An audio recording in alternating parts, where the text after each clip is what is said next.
এই বিজয়টা ছিল খুব প্রত্যাশিত। আমার নির্বাচনী এলাকার মানুষ তারা আমার উপর আস্থা স্থাপন করেছেন, আমার উপর ভরসা রেখেছেন, বিশ্বাস স্থাপন করেছেন। এই আস্থা, ভরসা ও বিশ্বাস স্থাপনের কারণেই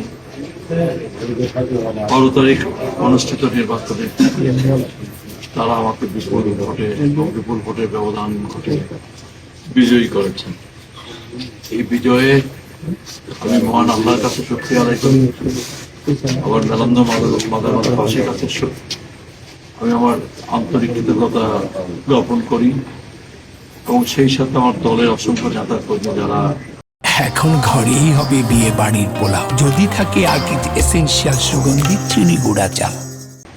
এই বিজয় অর্জন করার জন্য মেহনত করেছেন, তাদেরকে আমি আন্তরিক ধন্যবাদ দিই। তাদের সকলের কাছে আমার আন্তরিক কৃতজ্ঞতা আমি জানাই।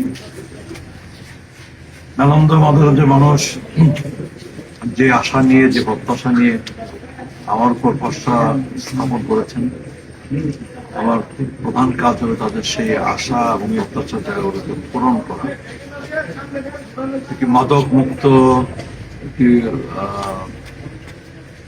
চাঁদা মুক্ত, সন্ত্রাস মুক্ত, দুর্নীতি মুক্ত, অনাচার মুক্ত একটি সুন্দর, একটি সম্প্রীতির, একটি সৌহার্দ্যের মেলন্দ মাদারগঞ্জের সমাজ প্রতিষ্ঠা করা, এটি হচ্ছে মেলন্দ মাদারগঞ্জের মানুষের একটা বড় চাওয়া এবং এই চাওয়াটি পূরণ করা হলো আমার প্রধান কাজ। একই সাথে শিক্ষার একটা সুন্দর পরিবেশ তৈরি করা,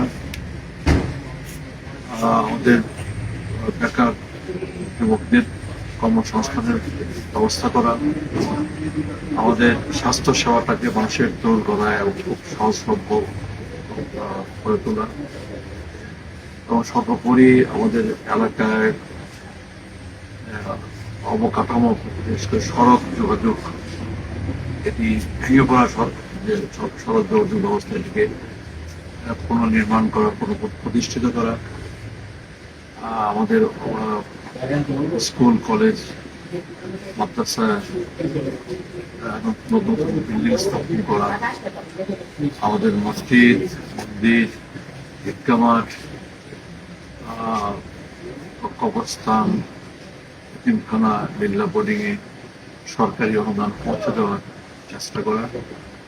সর্বোপরি আমরা যেন সবাই মিলেমিশে গণতন্ত্রের পক্ষে, গণতান্ত্রিক ব্যবস্থার পক্ষে, নিরাপদ সমাজের পক্ষে আমরা যেন সবাই মেলন্দ মাদারগঞ্জের মানুষ একসাথে বসবাস করতে পারি, সেটি হবে এই নির্বাচনী বিজয়ের পর মেলন্দ মাদারগঞ্জবাসীর কাছে আমার বড় প্রতিশ্রুতি।